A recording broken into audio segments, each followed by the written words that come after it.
அமெரிக்காக்காரன் India வருவதற்கு visa வாங்க லைனில் நிற்கும் காலம் வெகு தொலைவில் இல்லை. அப்படி ஒரு இந்தியாவை உருவாக்கப் போகிறேன் மோடி. இது எப்போ சொன்னதுங்க? அவர் ஆட்சிக்கு வருவதற்கு முன்னாடி. நான் பிரதமர் ஆனாக்க அந்த மாதிரியான ஒரு நிலைமை நம்ம இந்தியாவுக்கு வரும் அப்படின்றாரு. இப்போ என்ன நிலைமைங்க? இவரே ட்ரம்ப்புக்கு ஃபோன் போட்டு தயவு செஞ்சு உங்ககிட்ட நான் பேசணும் அப்படின்னு கேட்குற லெவலில் தான் இருக்குது. ட்ரம்ப் இவரை கலாய்க்கிறாரு.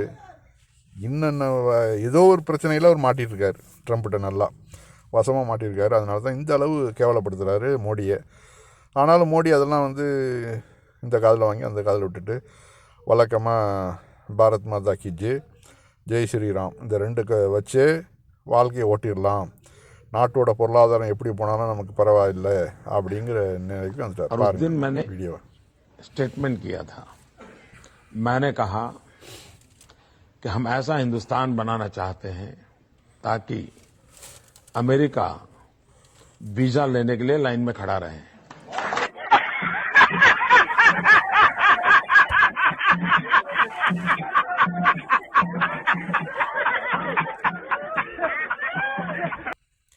இப்போ இந்தியாவோட நிலைமை எப்படி இருக்குது, அமெரிக்கா எந்த அளவில் மோடியை மிரட்டிகிட்டு இருக்கிறான் எல்லாம் நம்ம பார்த்துட்டு தான் இருக்கிறோம். ஆனாலும் வாயால் வடை சுடுறதை மோடி நிறுத்த போகிறதில்ல, அமித்ஷாவும் நிறுத்த போகிறதில்ல. மோடியின் மேல் நான் ரொம்ப கோபத்தில் இருக்கிறேன். அவர் என்னை மகிழ்விக்கலை. ரஷ்யாக்கிட்டேருந்து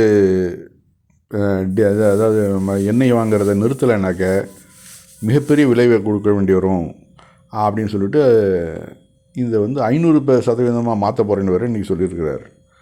இது எவ்வளோ பெரிய மோசம். இப்போ ரெண்டாவது இந்திய விசாக்கள் எல்லாம் கேன்சல் பண்ணுவோம் அப்படிங்கிறது மாதிரி பேச்சு நடக்குது. இப்போ அமெரிக்காவிலேருந்து இந்திய விசாக்கள்லாம் கேன்சல் பண்ணாக்க அவர்கள் எல்லாம் வெளியில் இங்கே ஊருக்கு வந்தாக்க அந்த மக்களுடைய குடும்பங்கள் எவ்வளோ பாதிக்கப்படும். அது மட்டும் இல்லை, மிடில் ஈஸ்ட்லேயே இப்போ ஒரு முடிவு பண்ணியிருக்கிறாங்க. இந்திய விசாக்களை நம்ம குறைச்சிட்டு நேபாள், பங்களாதேஷ், பாகிஸ்தான் இந்த 3 நாடுகள்லேருந்து மட்டும் நம்ம எடுப்போம் அப்படிங்கிற ஒரு முடிவு சமீப காலமாக மறைமுகமாக நடந்துகிட்ருக்குது. அது நடைமுறைக்கு வந்துச்சுனாக்க நம்ம நாட்டோட பொருளாதாரம் மிக பாதாளத்துக்கு போயிடும். இந்த வளைகுடா நாடுகள்லேருந்து வரக்கூடிய மாத சம்பளங்கள் தான் இன்றைக்கி வரைக்கும் இந்த மோடி பண்ணக்கூடிய இந்த திருகுதாளம் அதானிக்கு என்னென்னலாம் பண்ணிகிட்ருக்காரோ அத்தனையும் தாக்கு பிடிச்சிட்ருக்குது. இந்த வளைகுடா நாடுகள்லேருந்து வரக்கூடிய பணம் மட்டும் பந்தாச்சுனாக்க நம்ம நாடு பொருளாதாரத்தில் மிக அழிவை சந்திக்கும். அந்த நிலையிலிருந்து இறைவன் நம்மளை காப்பாற்றணும்.